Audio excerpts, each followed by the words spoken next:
Hey friends, it's Peggy Hall here from thehealthyamerican.org. I am going to play for you my appearance at the Orange County Board of Supervisors on Tuesday, March 9th. Today is Thursday, March 11th, 2021. I appeared at the board to let them know of the many violations that they are the many laws that they are violating. I've been speaking out for nearly a year, and they are put on notice, and next is going to be legal action. Whether you are in California or not, this is going to be of interest to you because you have the right to address your Board of Supervisors. You have the right to address your public servants who were elected by you as your representatives. They are not rulers, they are not leaders, they are supposed to listen to you, basically put in your order, and then they should carry out the orders that you are requesting. And time again, they are not doing so. This is a 3-minute speech, and I would like you to hang on at the end of it also because I want to share with you some of the shenanigans that they're pulling. So here we go.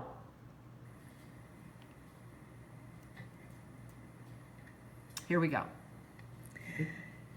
This is Peggy Hall. I'm the former Director of Teacher Education at the University of California, Irvine. I'd like to educate you on some of the laws that are very important that you have been elected to uphold. Today, on Agenda Item 13, you are going to be speaking with Health Officer Chow and getting an update. You are required by law, which is California Code 101080, to terminate, and Mr. Page knows this very well because we've had conversations about it, you're required by law to terminate the local health emergency at the earliest possible date. This is a law, and I just want to know if we have the assurance that we can rely upon the law in this county or whether they're just words on a piece of paper. So Health Code 101080 gives authority to the health officer to call an emergency. In California, we have a definition of the word emergency, and none of you are looking at me. Gosh, that's so disconcerting. Hello? Supervisors? Yes, thank you. Thank you very much. I do appreciate the courtesy. I've waited to speak, and I would appreciate the courtesy of your attention. Supervisor Bartlett has replied to my concern. Supervisor Wagner hasn't.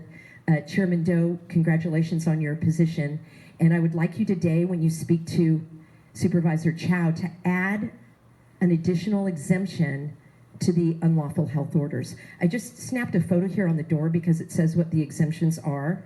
It says that the cloth face covering shall not apply to any of the following persons: children under the age of 2, anyone who has trouble breathing or who is unconscious, incapacitated, or otherwise unable to remove the face cloth covering without assistance, or persons with a medical or mental health condition. You need to add a religious exemption. That's right. Tens of thousands of Christians are being persecuted in this county. I am not Muslim. I do not veil my face. I was made in the image of God. You started this meeting with a prayer. Are those just empty words? I was made in the image of God. I'm an image bearer of God, and I do not veil my face. That is a Muslim practice. Let me tell you, the law in California is California Government Code 12926Q. Please write this down and please research it. 12926Q. It's a definition of my religious liberty as protected that you have taken an oath to uphold. Religious dress practice shall be construed broadly to include the wearing of face coverings. That means I have the ability to not wear a face covering. I'm calling on you today to have this conversation with Health Officer Chow, and within 10 days, I want to see that added to this exemption. If not, there will be a file of a notice of claim for legal action against you for not upholding your oath of office. Thank you. Okay, now. Thank you. Now let's listen because this fellow here, Supervisor Doe, is going to justify their not looking at me. Now look at them now. All right, so I just finished talking. Look at them, face down. His face is down. Okay, he's looking. She's like, I can't really tell. She's looking down also. And then, of course, the masks also interfere with normal human interaction. You can't see their facial expressions. I'm also quite far away because they used to be closer, but they put them in this other room behind not just this plexiglass that you see here, but there's a whole nother plexiglass. and you can't see them. It's like you're looking in a two-way mirror, and it's reflective. It's very hard to make them out. So there's really no normal human interaction. I'm not sure why but they've all got the scams on. They never used to wear them earlier. It's almost as though they got some sort of notice that they all had to put them on. But you can see for yourself. I had just finished talking, so this is what they looked like the whole time. They had their faces down. So let's hear Chairman Doe. I don't even like to use that word. Let's listen to the chair, Supervisor Doe. Let's see what he has to say about this, shall we? Before I turn over to County Council to read into the record public comments, I would like to make a point that we pay attention to every speaker. And I look at every speaker, I make eye contact, and I listen. So I want to correct a factual statement because it was asserted as a fact that we did not look at the speaker when she spoke. So I just want to make that record clear because the audience certainly watching on the video could not see all of the supervisors on the dais. And so you're not going to speak because your turn is already over. The microphone is already turned off. So no one will hear you, ma'am. I came back to the microphone to rebut and refute what he just said. Because basically he's calling me a liar. Why would I have said, excuse me, you're not looking at me, if they were looking at me? He's just trying to cover his tracks.